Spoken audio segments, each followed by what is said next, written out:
और आज हम लोग लास्ट टॉपिक इसमें कंप्लीट करने जा रहे हैं, प्रॉपर्टीज ऑफ क्रिस्टलाइन सॉलिड्स। देखिए, अपने सारा जो डिस्कशन किया है वो अपन लोगों ने क्रिस्टलाइन सॉलिड के लिए किया है, तो उसी की प्रॉपर्टी के बारे में थोड़ा सा और पढ़ लेते हैं, प्रॉपर्टीज ऑफ क्रिस्टलाइन सॉलिड। अब अपन यहाँ पे दो प्रॉपर्टीज को डिस्कस करेंगे। फर्स्ट प्रॉपर्टी होगी इलेक्ट्रिकल प्रॉपर्टी, और सेकंड जो गुणधर्म हम डिस्कस करना चाहेंगे वो होगा अपना मैग्नेटिक प्रॉपर्टीज, राइट। अब देखिए, इलेक्ट्रिकल प्रॉपर्टी के अंदर में अगर अपन किसी भी क्रिस्टलाइन सॉलिड की बात करें तो उसको अपन तीन कैटेगरी में डिवाइड कर सकते हैं। पहली कैटेगरी होगी कंडक्टर की, चालक की। दूसरी कैटेगरी होगी इंसुलेटर की, कुचालक की, हिंदी में भी लिख दूंगा अभी मैं। और नेक्स्ट जो कैटेगरी होगी उसे अपन लोग बोलेंगे यहां पर सेमीकंडक्टर की, अर्धचालक की प्रॉपर्टी, है ना। अब आप देखो, इसे अपन बोलेंगे चालक। अब देखो, अगर अपन अपनी बेसिक डेफिनेशन की बात करें कि चालक क्या होता है, तो कोई भी पदार्थ जिसे अपन चालक बोलते हैं, कोई भी पदार्थ जिसे अपन चालक बोलते हैं उसमें से विद्युत और ऊष्मा का प्रसारण होना चाहिए। A conductor is a material through which electricity and heat can be passed. Electricity and heat can be transmitted. यही तो अपन लोग बोलते हैं। लेकिन ये डेफिनेशन क्लास 9-10 तक में सही है, लेकिन देखो, अपन किसी भी चीज को इलेक्ट्रिकल प्रॉपर्टी ये अपन ने तीन भागों में बांटा। किस बिहाफ पे बांटा? कोई तो आधार होना चाहिए ना, कोई तो बेसिस होना चाहिए ना। तो ये जो बेसिस है यहां पर, ये है कंडक्टिविटी। चालकता के आधार पर, चालकता के आधार पर हम किसी भी ठोस को, किसी भी ठोस पदार्थ को, क्रिस्टलीय ठोस पदार्थ को हम तीन भागों में बांट देते हैं, कंडक्टर, इंसुलेटर और सेमीकंडक्टर। अब चालकता के आधार पर बांटा है तो चालकता का डेटा अपन लोगों को पता होना चाहिए। तो चालकता का डेटा क्या है वो आप लोग देखो कि अगर किसी पदार्थ की चालकता बहुत ज्यादा होगी,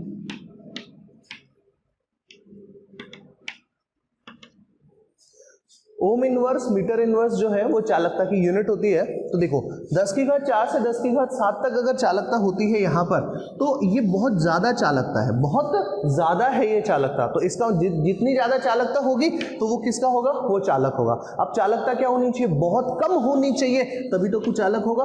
तो देखिए, इसकी जो चालकता होती है वो कितनी होती है?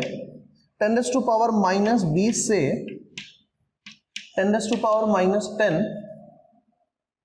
ओम इनवर्स मीटर इनवर्स तक ये इसकी चालकता होती है, राइट। बहुत कम है। आप देखो, 10⁻⁻20 से लेकर के 10⁻⁻10 तक, ये बहुत कम है, ठीक है। अब इधर आ जाइए, अर्धचालकों की बात की जाए कि किन्हें अपन को अर्धचालक बोलना है। ऐसे पदार्थ को हम अर्धचालक या सेमीकंडक्टर बोलेंगे जिसकी कंडक्टिविटी की रेंज होनी चाहिए 10⁻⁻6 से 10⁻⁴ ओम इनवर्स मीटर इनवर्स, ये इसकी कंडक्टिविटी की रेंज होनी चाहिए। तो देखिए, सबसे पहली चीज, स्कूल लेवल पे ऐसा क्वेश्चन आ सकता है, बोर्ड लेवल पे आ सकता है कि चालकों की चालकता कितनी होती है, कुचालकों की कितनी होती है और अर्धचालकों की कितनी होती है। तो ये डेटा जो है आप लोगों को याद रखना है, ये डेटा अपन लोगों के दिमाग में रहना चाहिए, राइट। अब देखिए, एक बार मैं इसका भी ब्रीफ इंट्रोडक्शन दे देता हूं, फिर उसके बाद के अंदर में अपन वापस इलेक्ट्रिकल प्रॉपर्टी पे ही आएंगे, है ना। पहले इसको अच्छे से कंप्लीट करेंगे, फिर मैग्नेटिक पे आएंगे। एक बार मैं आपको एक इंट्रोडक्शन दे रहा हूं, इसलिए मैं इसको भी शुरू कर देता हूं। देखो, क्रिस्टलाइन ठोस पदार्थों में, क्रिस्टलाइन सॉलिड्स में दो तरीके की प्रॉपर्टीज होती है। फर्स्ट इलेक्ट्रिकल प्रॉपर्टी और सेकंड मैग्नेटिक प्रॉपर्टी। यहां पर इलेक्ट्रिकल प्रॉपर्टी अपन ने किस बेसिस पे बात की? कंडक्टिविटी के बेसिस पे। चालकता उपस्थित होनी चाहिए, और हम सब जानते हैं कि यार कोई भी पदार्थ चालक केवल तभी हो सकता है जब उसके पास में क्या अवेलेबल होने चाहिए? फ्री इलेक्ट्रॉन, मुक्त इलेक्ट्रॉन उपस्थित होने चाहिए। जब तक मुक्त इलेक्ट्रॉन नहीं होंगे तब तक काम नहीं होगा, यही तो है ना इसका मतलब। तो मुक्त इलेक्ट्रॉन होंगे तभी तो चालकता प्रदर्शित होगी। अगर हम कह रहे हैं कि मुक्त इलेक्ट्रॉन उपस्थित नहीं है, तो इसका मतलब वो कैसा होना चाहिए? कुचालक होना चाहिए। उसकी चालकता भी क्या होनी चाहिए? कम होनी चाहिए। अब इधर आ जाइए जरा, मैग्नेटिक प्रॉपर्टीज की अगर मैं आपसे बात करूं तो कोई भी ठोस पदार्थ या क्रिस्टलाइन ठोस पदार्थ चुंबकीय गुणधर्म दर्शाएगा ही क्यों? तो हम सब जानते हैं, फिजिक्स का बेसिक लॉ है कि चुंबकीय क्षेत्र और विद्युतीय क्षेत्र एक दूसरे के क्या होते हैं? लंबवत होते हैं। Magnetic field and electrical fields are perpendicular to each other, दोनों एक दूसरे के परपेंडिकुलर होते हैं। तो अब देखो लंबवत होने की वजह से क्या होगा कि, अच्छा एक बात बताओ, इसको सिंपल तरीके से सोचो, अगर मुक्त इलेक्ट्रॉन है, इसको ऐसा समझो, अगर मुक्त इलेक्ट्रॉन है तो क्या होगा, विद्युतीय क्षेत्र डेवलप होगा। विद्युतीय क्षेत्र डेवलप होगा तो उसके लंबवत कौन सा क्षेत्र डेवलप हो जाएगा, चुंबकीय क्षेत्र डेवलप हो जाएगा। क्या इसका मतलब जिस पदार्थ के पास, जिस ठोस पदार्थ के पास मुक्त इलेक्ट्रॉन होंगे उसमें विद्युतीय क्षेत्र उत्पन्न होगा तो उसके लंबवत स्वतः ही, उसके परपेंडिकुलर ऑटोमेटिकली ही मैग्नेटिक फील्ड डेवलप हो जाएगा। दैट मींस वो सॉलिड जो है वो मैग्नेटिक प्रॉपर्टी भी तो दर्शा सकता है ना। आप इस चीज को समझिए, बताइए ये बात अपन को समझ में आता है कि नहीं आता, क्योंकि मतलब इसमें क्या है, मैग्नेटिक प्रॉपर्टी का रीजन क्या है, क्यों शो कर रहा है मैग्नेटिक रीजन, ये मैग्नेटिक प्रॉपर्टीज क्यों शो हो रही है, तो इसका रीजन क्या है, इसका रीजन है अवेलेबिलिटी ऑफ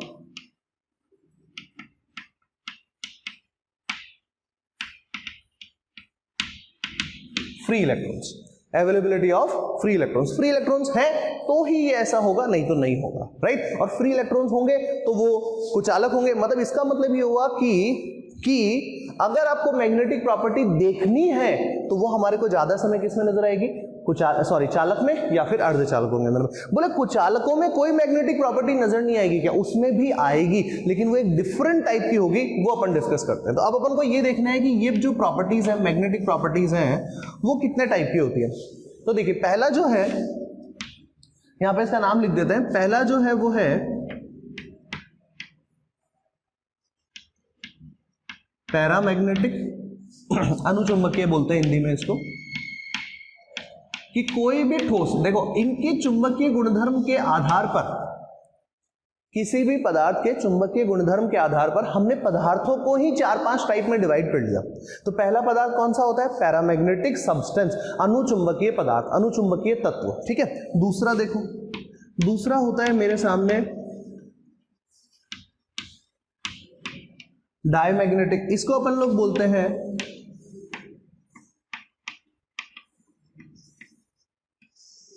प्रतिचुंबकीय, ठीक है। तीसरा देखो फेरोमैग्नेटिक, इसके हिंदी में भी नाम लिख दूंगा अभी, ठीक है। चौथा नाम देखो एंटी फेरोमैग्नेटिक,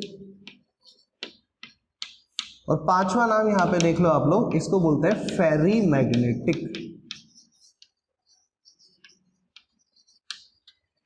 सबके साथ में एक वर्ड जोड़ लो, सब्सटेंस, ठीक है। अपन लोग इसकी पूरी बात करेंगे, इसका हिंदी में नाम, ये सारा डिटेल में अभी अपन बात करने वाले हैं, बट फिलहाल बस ये पता होना चाहिए कि किसी भी ठोस पदार्थ के अंदर में अपने सिलेबस के अकॉर्डिंग दो तरीके की प्रॉपर्टीज डिस्कस की जानी है। पहली इलेक्ट्रिकल प्रॉपर्टी, इलेक्ट्रिकल प्रॉपर्टी के आधार पर हम डिफाइन करते हैं कि वो ठोस कंडक्टर है, बेड कंडक्टर है, या फिर सेमी कंडक्टर है, ये तीन चीजें डिफाइन करते हैं। अब आजकल उनकी डेफिनेशन 12th बोर्ड के अकॉर्डिंग देखी जाए तो अपन इनकी वैल्यूज के हिसाब से देखेंगे, तो ये वैल्यूज आप लोगों को याद रखनी है, राइट। ये तीनों वैल्यूज आप लोगों को याद रखनी है। आप लोगों की एनसीईआरटी वाली बुक में भी ये डेटा गिवन है, आप लोग वहां से भी पिक कर सकते हैं, ठीक। ये स्कूल के पॉइंट ऑफ व्यू से इंपॉर्टेंट है, एग्जामिनेशन मतलब कंपटीशन के अंदर में इनसे क्वेश्चंस काफी कम बनते हैं। यहां तक अपना काम कंप्लीट। अब अपन इसी को थोड़ा और डिटेल में चलते हैं। देखिए क्या चीज हम डिटेल में पढ़ने वाले हैं वो बता देता हूं। देखो एक तो ये हो गया तरीका जिससे अपन से क्वेश्चंस निकल के आ सकते हैं कि ये डेटा से क्वेश्चन बन जाएंगे। दूसरा क्या होता है, दूसरा होता है बैंड थ्योरी। बैंड सिद्धांत के आधार पर बताइए कि कोई ठोस, कोई पदार्थ कुचालक होगा, सुचालक होगा या फिर अर्धचालक होगा, बैंड सिद्धांत के आधार पर। तो सबसे पहले अपन लोग इसमें क्या पढ़ना चाह रहे हैं, हम बैंड थ्योरी पढ़ेंगे, जिससे हम बता पाएंगे कि कंडक्टर क्या होता है, इंसुलेटर क्या होता है और सेमी कंडक्टर क्या होता है। ये तीन चीजें हम लोगों को यहाँ पर डिस्कस करनी है बैंड थ्योरी के आधार पर। और फिर अगला जो टॉपिक डिस्कशन में लेके आएंगे वो है सेमी कंडक्टर्स के बारे में हम लोग थोड़ा डिटेल में जानेंगे। सेमी कंडक्टर्स क्या होते हैं, इसके और क्या क्या एप्लीकेशंस हो सकते हैं जहां से क्वेश्चंस बन सकते हैं, वो मैं आप लोगों को बता देता हूं, ठीक है। चलिए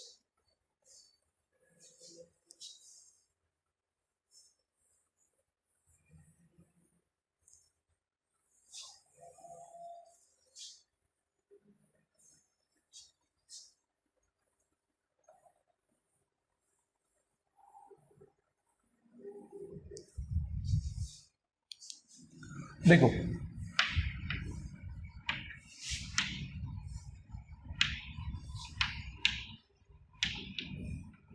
हिंदी में इसको बोलते हैं बैंड सिद्धांत, बस यही अपन लोग बोलते हैं।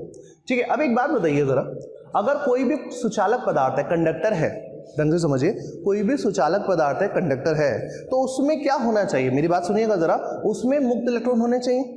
मुक्त इलेक्ट्रॉन होंगे तो वो थोड़ी सी ऊर्जा ग्रहण करके कहां चले जाएंगे?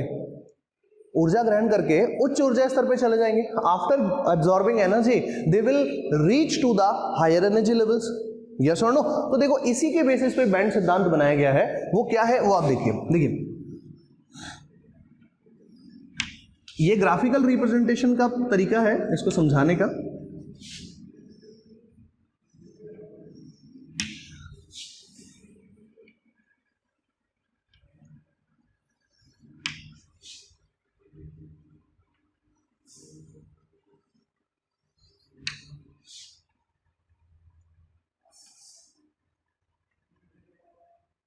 देखिए, इसको मैं बोलता हूं वैलेंस बैंड या वैलेंस जोन। वैलेंस बैंड क्या होता है? संयोजी बैंड क्या होता है? संयोजी बैंड वह बैंड होता है जिसमें इलेक्ट्रॉन सामान्यतया उपस्थित होता है। तो ये सारे के सारे क्या है? वैलेंस बैंड है।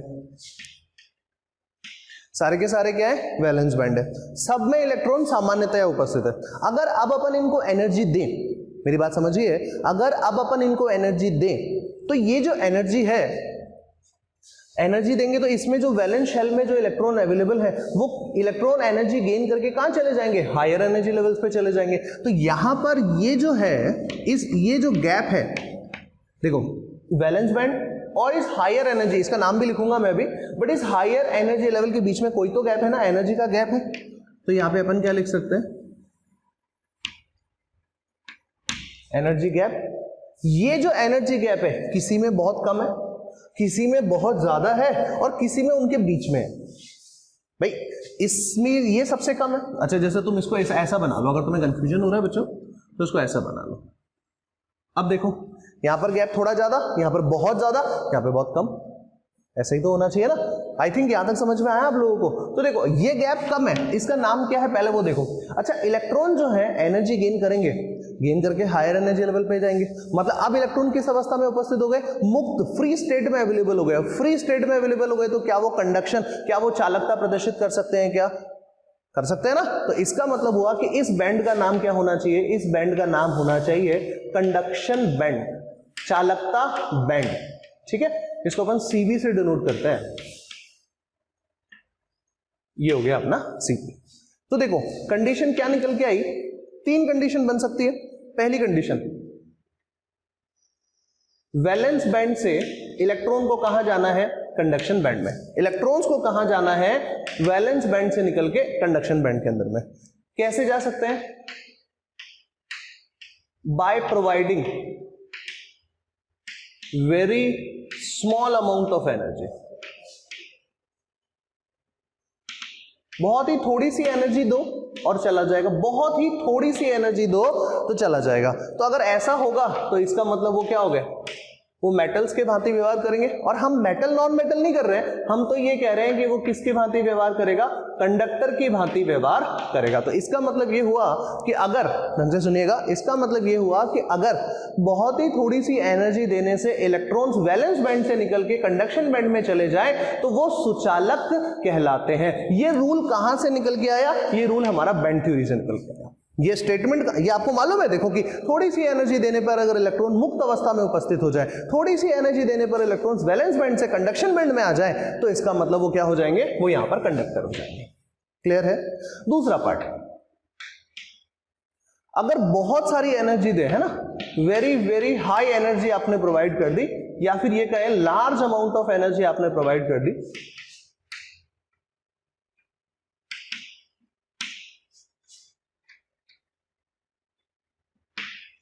बहुत ज्यादा अमाउंट में अगर आपने एनर्जी प्रोवाइड कर दी, लेकिन फिर भी इलेक्ट्रॉन का मूवमेंट वैलेंस बैंड से निकल के कंडक्शन बैंड में नहीं हो पाए, तो उसे क्या बोलना?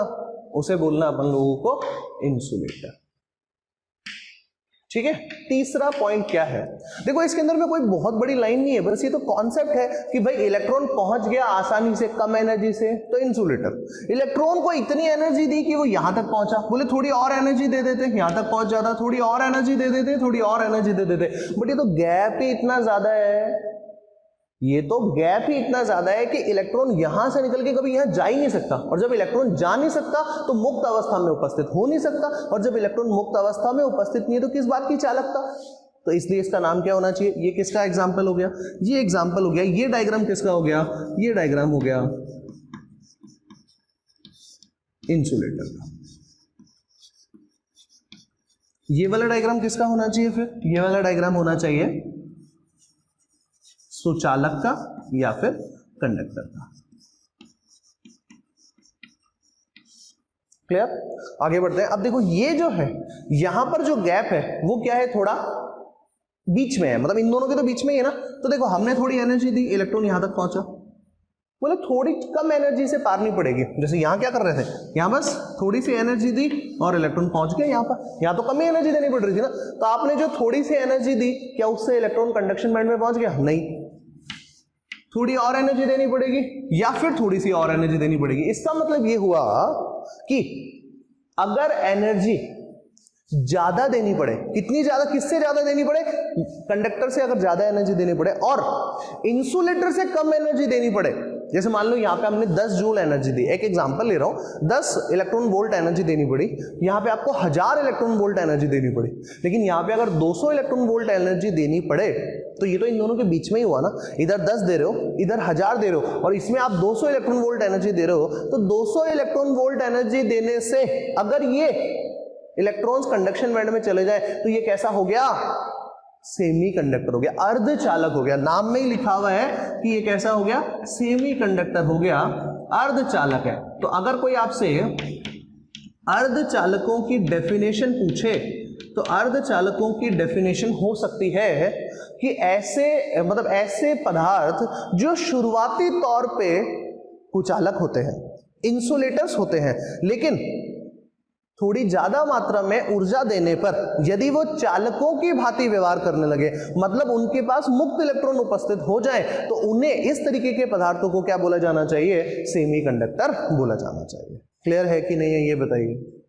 यहां तक का काम कंप्लीट। आई थिंक अपने को ये चीज समझ में आ गई, ये कोई नया कॉन्सेप्ट नहीं है, ये तो बस अपन को बैंड सिद्धांत है, इसकी लैंग्वेज में बस यही लाइन लिखनी है, बहुत कम एनर्जी देंगे और इलेक्ट्रॉन ट्रांसफर कर जाए कंडक्टर, बहुत ज्यादा एनर्जी दे और फिर भी इलेक्ट्रॉन ट्रांसफर ना करे इंसुलेटर, इंटरमीडिएट मध्यवर्ती ऊर्जा दी जाए, इससे ज्यादा और इससे कम मध्यवर्ती ऊर्जा दी जाए और इलेक्ट्रॉन जो है वो कंडक्शन बैंड में चला जाए तो उसे बोलना सेमीकंडक्टर।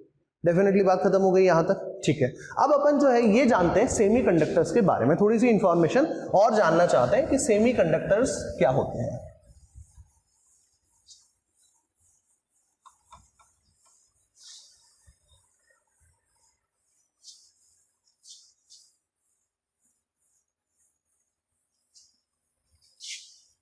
देखो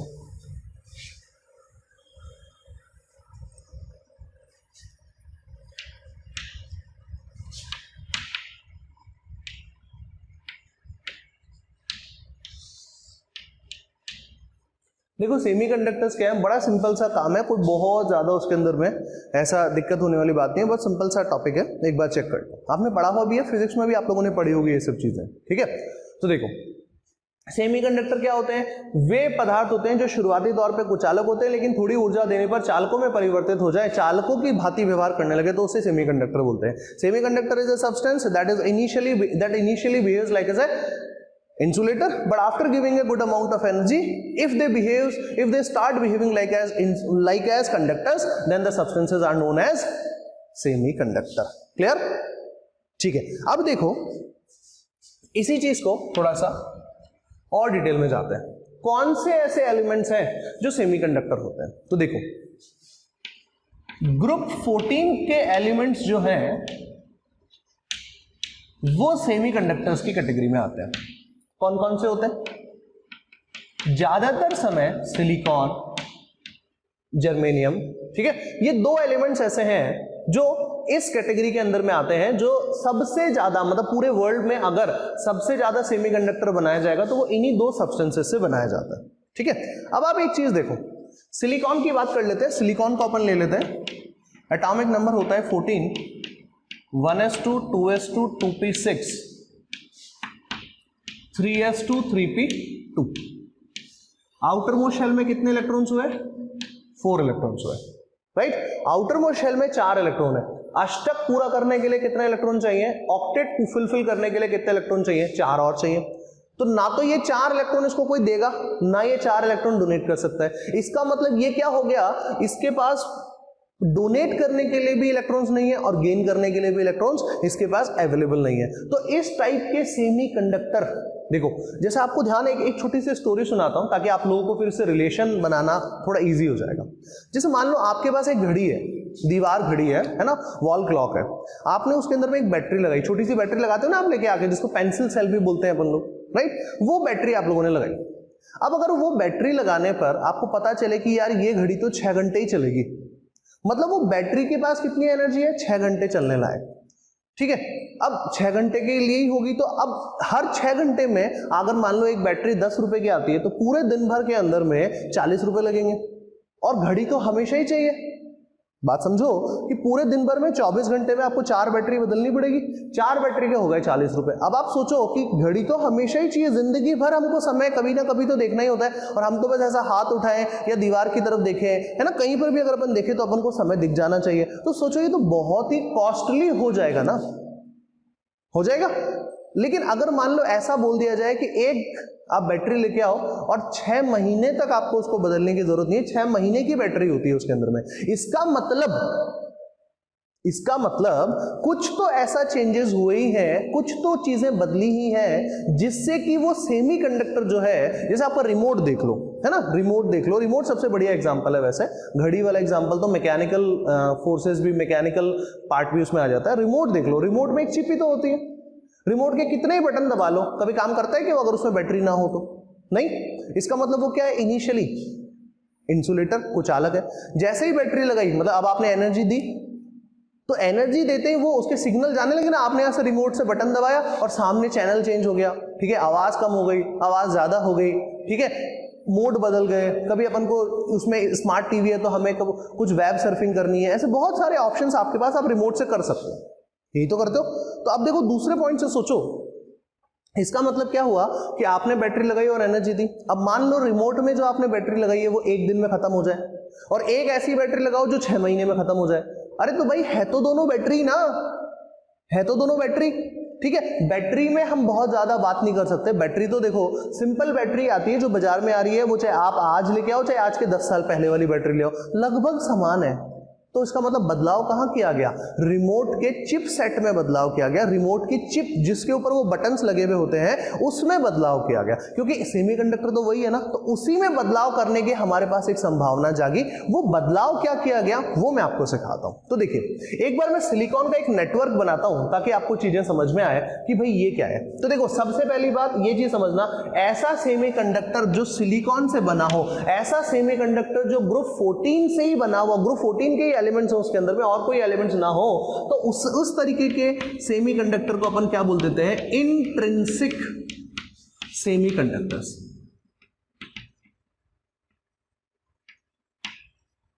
आधारभूत, बिल्कुल बेसिक वाले जो होते हैं ना वो है ये आधारभूत अर्धचालक, बिल्कुल बेसिक वाले हैं, ठीक है। अब देखो बोले ये तो बेसिक वाले हैं तो कोई बात नहीं, अपन एक काम करते हैं, एक सिलिकॉन का नेटवर्क बना लेते हैं ताकि अपन को कॉन्सेप्ट समझ में आए आगे वाला जो अपन सीखना चाहते हैं।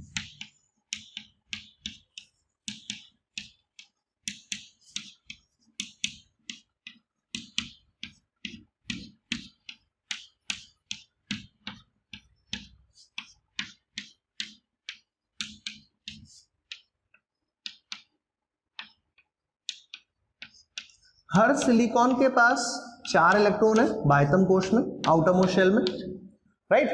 तो इसने अपने चारों इलेक्ट्रॉन 1, 2, 3 और ये 4 चारों सिलिकॉन के साथ में शेयर कर रखे हैं, तो एक भी मुक्त इलेक्ट्रॉन नहीं है। और जब मुक्त इलेक्ट्रॉन नहीं है तो सोचो बहुत एनर्जी देनी पड़ेगी ना इसमें से इलेक्ट्रॉन को। ये सब वैलेंस बैंड है। आउटर मोस्ट शेल का मतलब क्या होता है, जैसे यहाँ पे आपने लिखा, तो ये कौन सा बैंड है, ये वैलेंस बैंड है, संयोजी बंध है, संयोजी कोश है, आउटर मोस्ट शेल है जिसके अंदर में इलेक्ट्रॉन सामान्यतया उपस्थित होता है। अब आप एनर्जी दोगे तो किसको दोगे, इसी को दोगे ना। यही इलेक्ट्रॉन्स तो होते हैं जो एनर्जी गेन करके उच्च ऊर्जा स्तर पे जाते हैं, मतलब वैलेंस बॉन्ड से निकल के कहां जाने चाहिए उनको, कंडक्शन बैंड में। अब बताओ इसके पास में ये तो चार इलेक्ट्रॉन तो बंधित अवस्था में है ना, हाँ या ना।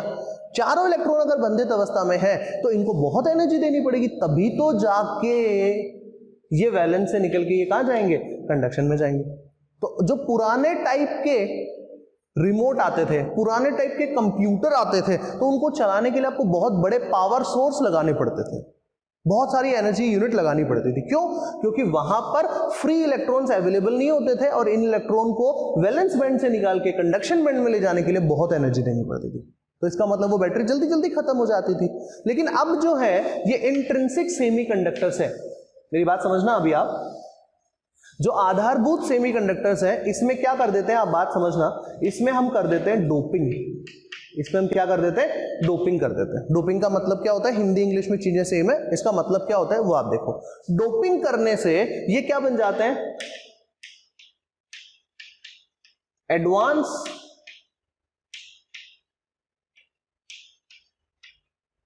सेमीकंडक्टर्स बन जाते हैं। ये क्या बन जाते हैं, एडवांस सेमीकंडक्टर्स।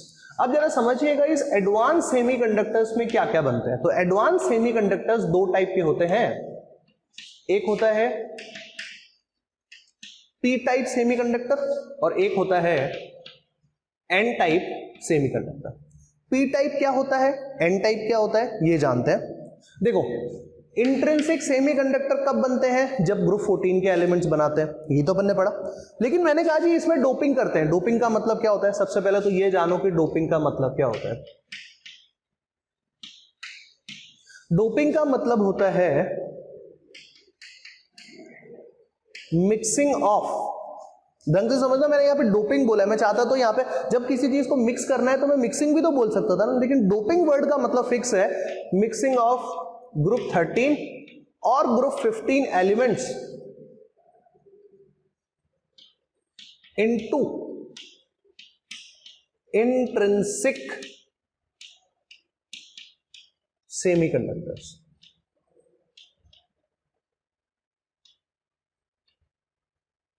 Intrinsic semiconductors. देखो अपन लोग यहाँ पे क्रिकेट वाली डोपिंग की बात नहीं कर रहे हैं, वो भी क्या करते हैं, अपनी फिजिकल स्ट्रेंथ जो होती है उसके साथ साथ में कुछ non suggested particles, non suggested food supplements वो लेने लगते हैं, जिससे क्या हो जाते हैं, वो डोपिंग के शिकार हो जाते हैं। तो फिलहाल हम स्पोर्ट्स पे नहीं जाते हैं, हम तो अपने टॉपिक पे ध्यान रखते हैं कि इंट्रिंसिक सेमीकंडक्टर्स में या तो ग्रुप 13 वाले मिला दो या 15 वाले मिला दो। एक काम करते हैं, इस नेटवर्क में ही एक जगह तो मिला देते हैं 13 वाला। 13 ग्रुप के अंदर में देखो 13 ग्रुप में कौन कौन से आते हैं, boron, aluminium, gallium, indium, tellurium आता है, थीलियम सॉरी, ठीक है। इधर देखो ये हो गया कार्बन, सिलिकॉन, अगला ये हो गया आपका 14 ग्रुप, ये हो गया आपका 13 ग्रुप, ये हो गया आपका 15 ग्रुप, नाइट्रोजन, फास्फोरस, आर्सेनिक, ऐसा में आएगा कि नहीं आएगा, है ना, आप खुद ही सोचो। तो अभी क्या किया हम लोगों ने, एक जगह पर एल्यूमिनियम रख दिया। एल्यूमिनियम के पास आउटर मोस्ट शेल में कितने इलेक्ट्रॉन है, 3, 1, 2 और ये 3, पक्का। अब देखो ये तो बॉन्ड बना ही नहीं ना, इसके पास इलेक्ट्रॉन है जो बंद बनाने के लिए उपस्थित है, लेकिन यहां पर जब कोई बॉन्ड बन ही नहीं सकता तो यहां पे एक तरह से क्या हो गया, एक होल जैसा क्रिएट हो गया क्या। देखो या तो बंद बन जाए, बंद बनने का मतलब अवेलेबिलिटी ऑफ इलेक्ट्रॉन्स, इलेक्ट्रॉन्स उपस्थित होने चाहिए। अब जब इसके पास में यहाँ पे इलेक्ट्रॉन अवेलेबल ही नहीं है तो एक इलेक्ट्रॉन से तो बॉन्ड नहीं बनाया जा सकता, तो यहां पर क्या चीज क्रिएट हो गई, एक होल जैसा क्रिएट हो गया, है ना। इस होल को हम लोग बोल देते हैं पॉजिटिव होल, और आसान भाषा में नो इलेक्ट्रॉन। पॉजिटिव होल अगर अपन कभी भी बोलेंगे तो इसका मतलब हो गया कि वहां पर कभी भी इलेक्ट्रॉन उपस्थित नहीं होंगे। बताइए ये बात अपन को समझ में आई कि नहीं आई, क्लियर है ना।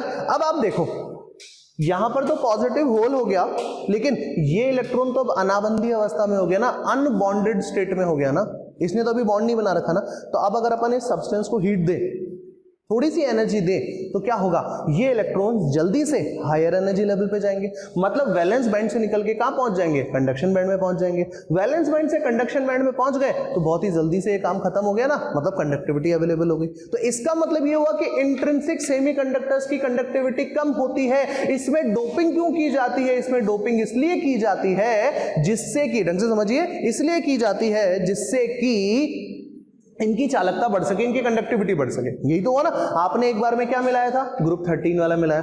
अब एक काम करते हैं, इसमें ग्रुप 15 वाला भी मिला के देख लेते हैं तो पता चल जाएगा, है ना।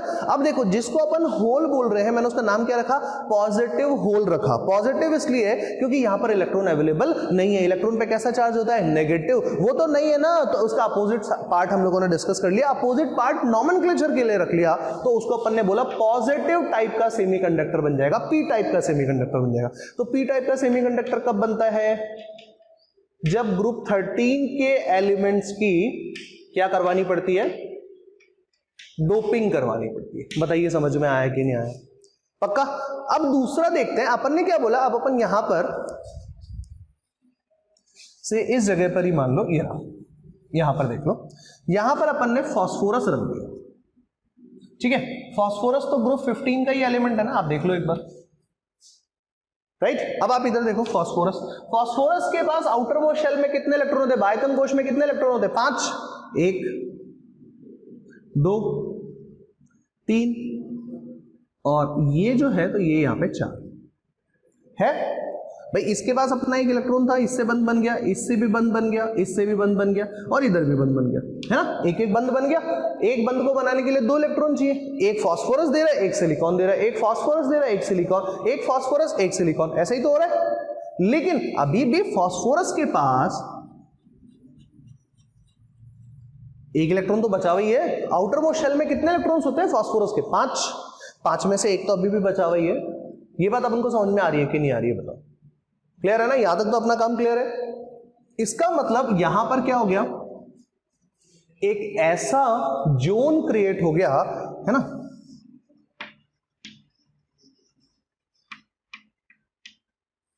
नेगेटिव होल बन गया। और नेगेटिव होल का मतलब क्या हुआ, नेगेटिव है, मतलब यहां पर क्या है,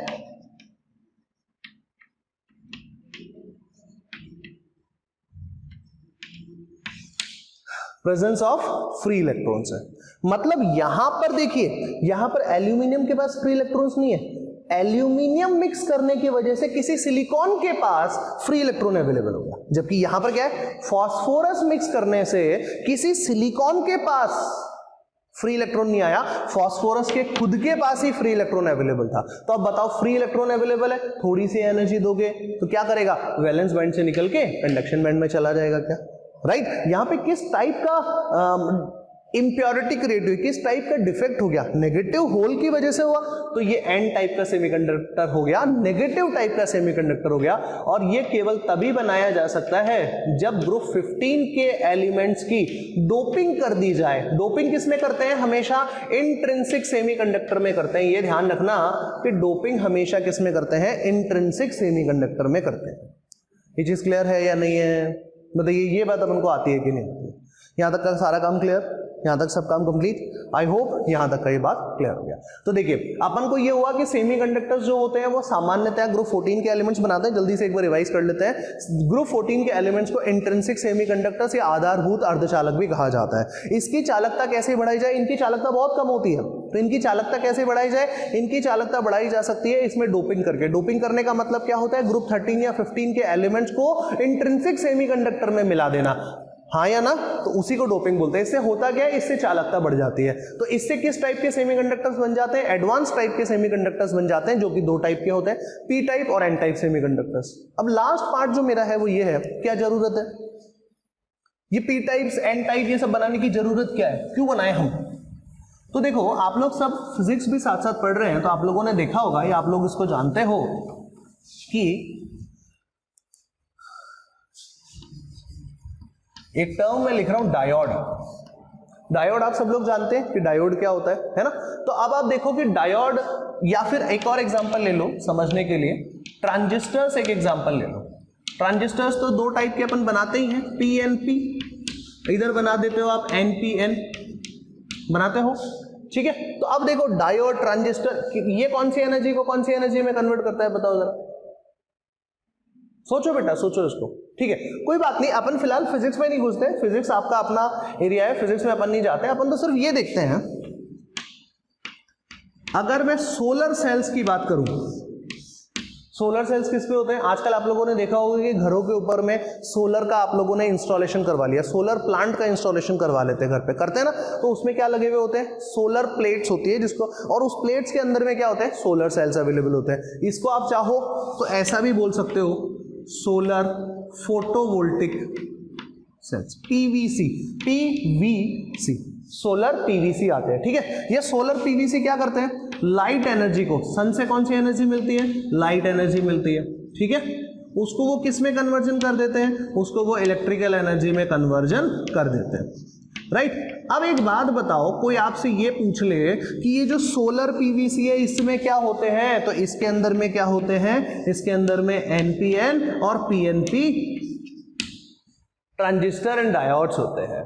आया समझ में। तो हमें लेटेस्ट टाइप की एनर्जी कन्वर्जेंस के लिए, या फिर ये जो अपन सेमीकंडक्टर्स बनाते हैं तो ये डिवाइसेस बनाने के काम में आते हैं, ये चीज अपन को पता होनी चाहिए। इसके कुछ एप्लीकेशंस हैं, वो आप लोग एनसीईआरटी से भी कवर कर सकते हैं, स्कूल लेवल पे है, बहुत ज्यादा इसमें दिक्कत आने वाली नहीं है, ठीक है। अब देखो अपना सेमीकंडक्टर पूरा इलेक्ट्रिकल प्रॉपर्टीज अच्छे से पूरी हो गई है। अब अपन डायरेक्टली बस हम मैग्नेटिक प्रॉपर्टीज पे आ जाते हैं कि मैग्नेटिक प्रॉपर्टीज का क्या फंडा है, मैग्नेटिक प्रॉपर्टीज का मतलब क्या है।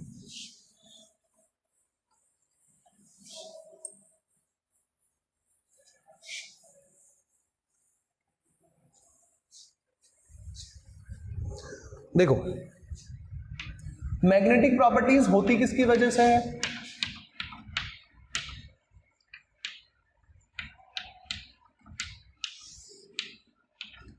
मैग्नेटिक प्रॉपर्टीज होती किसकी वजह से, फ्री इलेक्ट्रॉन्स की वजह से, ठीक है।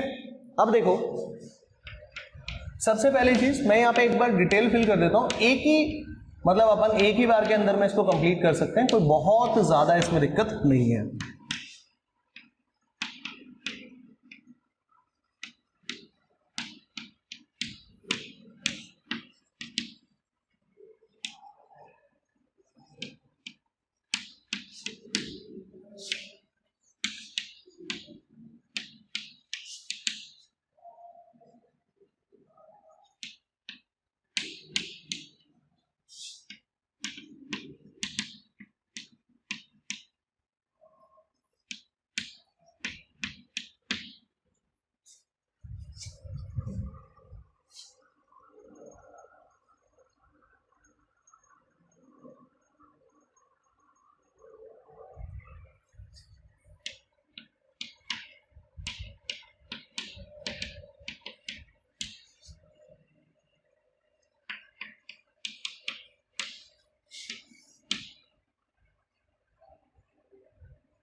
ठीक है, ये जो चीज है देखो, पहले तो इसका नाम आपको बता दूं, इसको बोलते हैं हम लोग अनुचुंबकीय, इसको बोलते हैं प्रतिचुंबकीय, सबके नाम बता दिए जाए एक बार।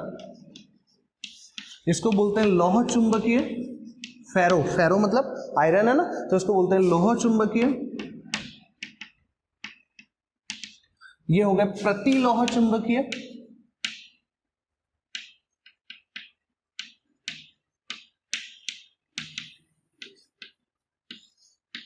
इसका कोई करेक्ट नेम नहीं है तो इसलिए आप लोग इसको फेरी मैग्नेटिक की तरह याद रखें, है ना, या फिर आप लोग इसको मतलब आई शुड से कि फेरी मैग्नेटिक ही सही है, अपन लोग और कुछ ना लिखें क्योंकि और नाम गलत है तो उनको बताने का कोई फायदा नहीं है, वो इसकी सही डेफिनेशन नहीं समझाते। अब इधर देखो एक बार, ये जो दो चीजें हैं ये किसके लिए है, इनके एग्जांपल्स आपके सामने हैं। आपको सिर्फ कोई भी एक एग्जांपल ले लेना है, जैसे मान लो आपने Cu+2 ले लिया, तो एक बार कॉपर का इलेक्ट्रॉनिक कॉन्फ़िगरेशन बता दीजिए। 3d10 4s1। अब कितने इलेक्ट्रॉन निकाल दिए आपने, 2 इलेक्ट्रॉन निकाल दिए, तो 3d9 4s0।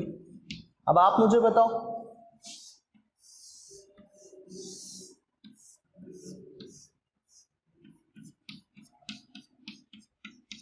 6 7 8 9, ऐसे ही तो होते हैं, 9 इलेक्ट्रॉन ऐसे ही तो भरे हुए होंगे।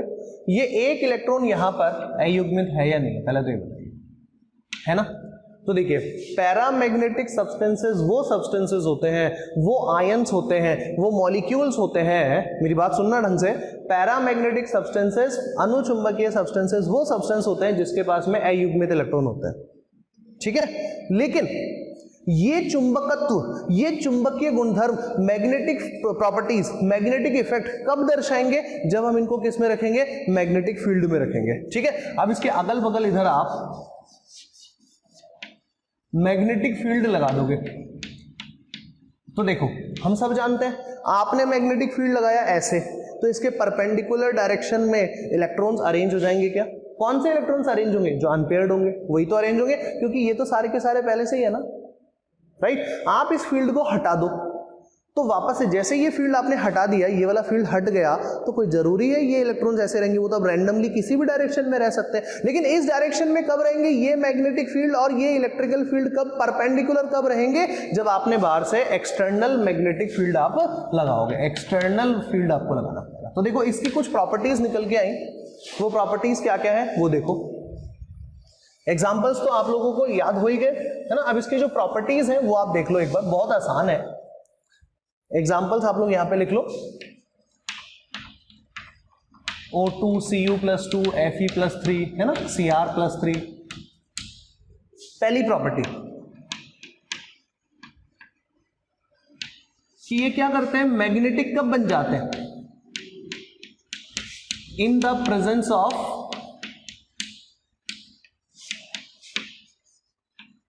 External magnetic field. External magnetic field होगा तभी ये मैग्नेटिक की भांति व्यवहार करेंगे, छोटे मैग्नेट की भांति व्यवहार करेंगे, ठीक है। अच्छा, अगर ये मैग्नेटिक फील्ड हटा दिया जाए तो क्या ये मैग्नेट रहेंगे, नहीं, तो इसका मतलब ये क्या हुआ,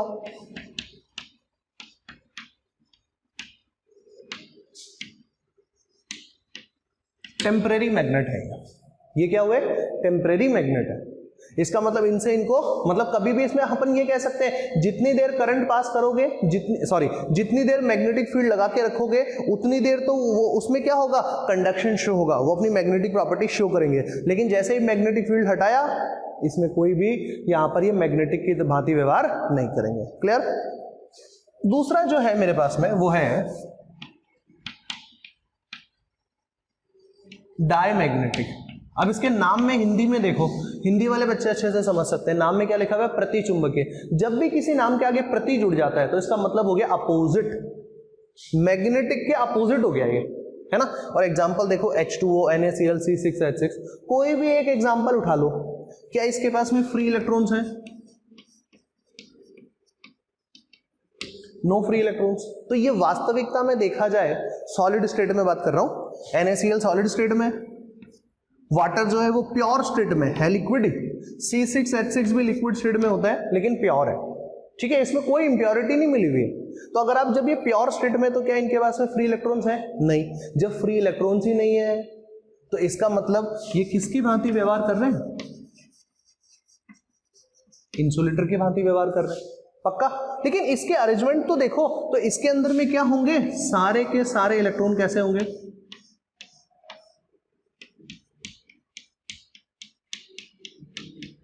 सारे के सारे इलेक्ट्रॉन पेयर्ड होंगे, सारे के सारे इलेक्ट्रॉन्स कैसे होंगे, पेयर्ड अप इलेक्ट्रॉन्स होंगे। पेयर्ड अप इलेक्ट्रॉन्स हैं तो इसके बाहर आप एक्सटर्नल फील्ड लगाओ या मत लगाओ, कोई फर्क पड़ेगा, ये कभी भी मैग्नेट की भांति तो व्यवहार नहीं कर सकते ना। तो इसका मतलब क्या हुआ, ये जो है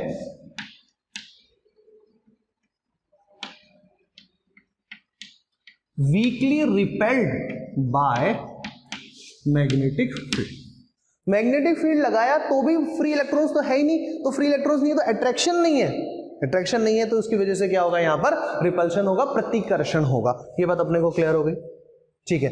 अब देखो यहां पर फेरोमैग्नेटिक, एंटी फेरो और फेरी, ये जो है ये तीनों अलग तरीके से पढ़ना है। ये दोनों को तो कैसे पढ़ना था, इन दोनों में तो ये देखना है कि अनपेयर्ड इलेक्ट्रॉन है या नहीं है, ठीक है। इसमें अनपेयर्ड इलेक्ट्रॉन नहीं है एक भी तो डायमैग्नेटिक, इसमें अनपेयर्ड इलेक्ट्रॉन है तो पैरामैग्नेटिक, ठीक। अब इधर आ जाओ, फेरो, फेरी और एंटी फेरो पढ़ने के लिए हमको एक एक इलेक्ट्रॉन नहीं देखना है, हमको क्या देखना है वो समझ लो पहले। जैसे मान लो ये एक लोहे का टुकड़ा है, इसके अंदर में तो हजारों लाखों आयरन के पार्टिकल्स होंगे, तो हजारों लाखों आयरन के पार्टिकल्स जो हैं, Fe जो है वो अपने इलेक्ट्रॉन को त्याग देता है, तो Fe किस स्टेट में परिवर्तित हो गया, यहां पर ये +2 स्टेट में परिवर्तित हो गया। क्या इसके बाहर क्या आएंगे, माइनस का साइन लगा रहा हूं, मतलब वो क्या बता रहे हैं, इलेक्ट्रॉन्स। दूसरा देखो Fe प्लस के स्टेट में, मतलब उसने इलेक्ट्रॉन त्याग दिया, बाहर की तरफ क्या आ जाएंगे, इलेक्ट्रॉन्स आ जाएंगे, ठीक है। ये एक पार्ट बन गया, इधर लोहे के बहुत बड़े टुकड़े में से एक ऐसा टुकड़ा बन गया। दूसरा टुकड़ा इधर बना सकते हो, तीसरा इधर बन सकता है, चौथा इधर आ सकता है, पांचवा इधर आ सकता है। ऐसे बहुत सारे डोमेन, बहुत सारे छोटे छोटे छोटे छोटे क्षेत्र बन जाएंगे, क्या है ना। अब देखो इस पूरे क्षेत्र के जो इलेक्ट्रॉन है वो किसी एक निश्चित दिशा में, जैसे अब मैं दोबारा यही डायग्राम बना दूं इधर, तो इस क्षेत्र के जो इलेक्ट्रॉन्स हैं वो एक पर्टिकुलर डायरेक्शन में है, से मान लो इस डायरेक्शन में, क्लियर, ठीक। अब इधर देखोगे इस क्षेत्र के इलेक्ट्रॉन जो हैं वो अभी इस डायरेक्शन में होंगे, हमने कोई मैग्नेटिक फील्ड नहीं लगाया। इस क्षेत्र के इलेक्ट्रॉन्स इस डायरेक्शन में होंगे, इधर के इलेक्ट्रॉन्स इस डायरेक्शन में होंगे, है ना, और इस डायरेक्शन के इलेक्ट्रॉन्स इस डायरेक्शन में होंगे। पहली बात तो इन छोटे छोटे क्षेत्र को बोलते क्या है, इन छोटे छोटे क्षेत्र को बोलते हैं डोमेन। एक ही बार में समझ लो, तीनों एक ही बार में समझ में आ जाएंगे, एक ही बार में क्लियरली। देखो छोटे हर तीनों में क्या बनेंगे, तीनों में छोटे छोटे क्षेत्र बनेंगे। जैसे अब मैं आयरन की बात कर रहा हूं, तो क्या मेरे को एक आयरन का टुकड़ा, एक आयरन का एटम थोड़ी मिला, मेरे को तो आयरन मिला होगा, तो ऐसा मिला होगा। तो सोचो अगर ये आयरन का टुकड़ा है तो इसमें तो हजारों लाखों आयरन के पार्टिकल्स होंगे ना, हजारों लाखों आयरन के परमाणु होंगे ना, तो इसका मतलब उसके हर छोटे छोटे क्षेत्र के बारे में जानना जरूरी है। तो हर क्षेत्र के जो इलेक्ट्रॉन्स, हम सब जानते हैं ये धातु है, ये मेटल है, मेटल के पास फ्री इलेक्ट्रॉन्स होते हैं, मतलब इसने इलेक्ट्रॉन त्यागे हुए हैं, इसने इलेक्ट्रॉन्स बाहर निकाले हुए हैं। तो इलेक्ट्रॉन्स बाहर निकाले हुए का मतलब वैलेंस बैंड से बाहर निकले हुए हैं, इसका मतलब ये होता है ना। इलेक्ट्रॉन त्यागे हुए, इलेक्ट्रॉन बाहर है, इसका मतलब वैलेंस बैंड से बाहर निकले हुए हैं, ठीक। वैलेंस बैंड से बाहर निकले तो उन इलेक्ट्रॉन की कोई एक डायरेक्शन तो होगी ना, कि इलेक्ट्रॉन इस डायरेक्शन की तरफ ज्यादा उपस्थित है, तो सारे के सारे ये ऐसे इलेक्ट्रॉन्स अलग अलग है। तो आप देखो मेरे पास लोहे का टुकड़ा है, उसके अंदर में डोमेन जो है वो अलग अलग डायरेक्शन में है, डोमेन जो है वो अलग अलग डायरेक्शन में। लेकिन जैसे ही अब मैं क्या करता हूं, मैग्नेटिक फील्ड लगाता हूं। कौन सा मैग्नेटिक फील्ड लगाते हैं पहले तो ये बताओ, एक्सटर्नल मैग्नेटिक फील्ड लगाते हैं। एक्सटर्नल मैग्नेटिक फील्ड लगाने से होता क्या है वो देखो, एक्सटर्नल मैग्नेटिक फील्ड लगाने से ये सारे के सारे मैग्नेटिक मूवमेंट्स ऑफ डोमेन, ये सारे के सारे डोमेन कैसे हो जाते हैं,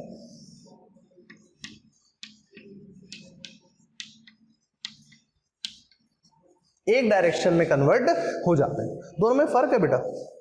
यहां देखो हाफ एरो होता है, हाफ एरो का मतलब क्या होता है, इलेक्ट्रॉन्स।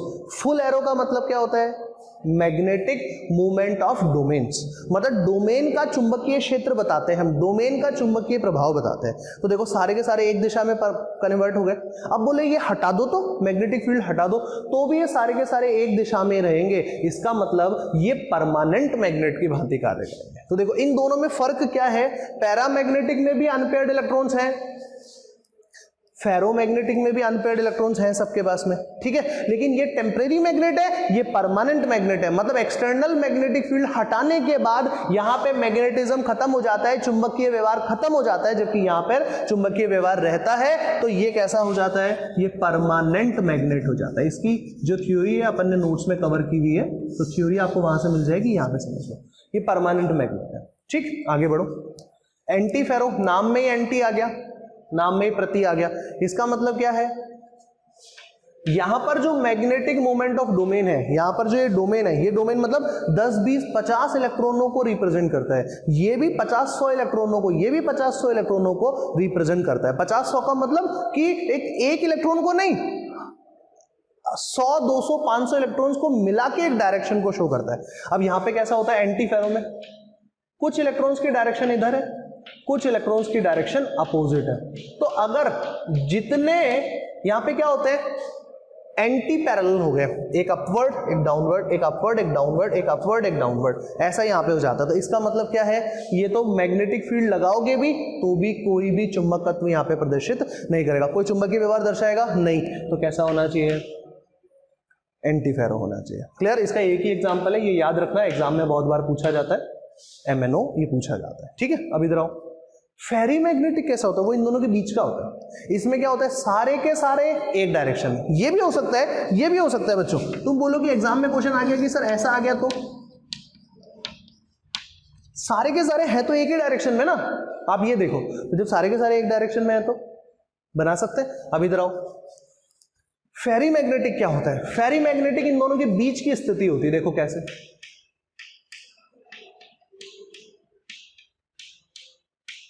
देखो दो डोमेन अपवर्ड, एक domain downward, upward downward upward upward, मतलब पूरे पूरे कैंसिल आउट थोड़ी हो रहे हैं। ये कैंसिल आउट हो गया, ये कैंसिल आउट हो गया, 1 2 3 डोमेन बचे हुए तो है ना। तो इसका मतलब क्या हुआ, सबसे ज्यादा चुंबकीय व्यवहार किसका होता है, फेरो का, इसलिए ये परमानेंट मैग्नेट होता है। ठीक है, उसके बाद उससे कम चुंबकीय व्यवहार किसका होता है, फेरी का। सबसे कम चुंबकीय व्यवहार किसका होता है, एंटी फेरो। लेकिन अगर आयंस के लिए पूछ लिया जाए, एटम्स के लिए पूछ लिया जाए, तो आपको इन दोनों में से आंसर करना। ठीक है, ये पूरे मॉलिक्यूल के लिए, जैसे आयरन दे दिए तो आयरन के हजारों पार्टिकल होंगे उसके अंदर में। जैसे आपको यहां पे बोल दिया ये फेराइट्स होते हैं, मैग्नीशियम फेराइट, जिंक फेराइट, ये इसके एग्जांपल्स में आते हैं। मतलब इनके पास जो चुंबकीय व्यवहार होता है, इनके पास जो मैग्नेटिक बिहेवियर शो करने की टेंडेंसी होती है, वो कम होती है किससे, फेरोमैग्नेटिक से। एक क्वेश्चन और बनता है, लास्ट पार्ट है, बस लास्ट लाइन ही है। अगर मान लो मैं किसी फेरोमैग्नेटिक सब्सटेंस को, अगर फेरी मैग्नेटिक सब्सटेंस को गर्म कर दिया जाए, फेरी मैग्नेटिक सब्सटेंस को गर्म कर दिया जाए, तो ये किस में कन्वर्ट हो जाएंगे, ये पैरामैग्नेटिक सब्सटेंस में कन्वर्ट हो जाएंगे हीट करने पर, है ना। हीट करने पर ये किस में परिवर्तित हो जाते हैं, पैरामैग्नेटिक में परिवर्तित हो जाते हैं। बस एक ये क्वेश्चन इसके अंदर में और बनता है। And this completes your lecture. आपकी ये थ्योरी एनसीईआरटी में भी है, हमने जो शीट दी है उसमें भी अवेलेबल है। And this completes your solid state. आप लोग इसके क्वेश्चन अटेम्प्ट कीजिए। That's all for this lecture. Thank you very much.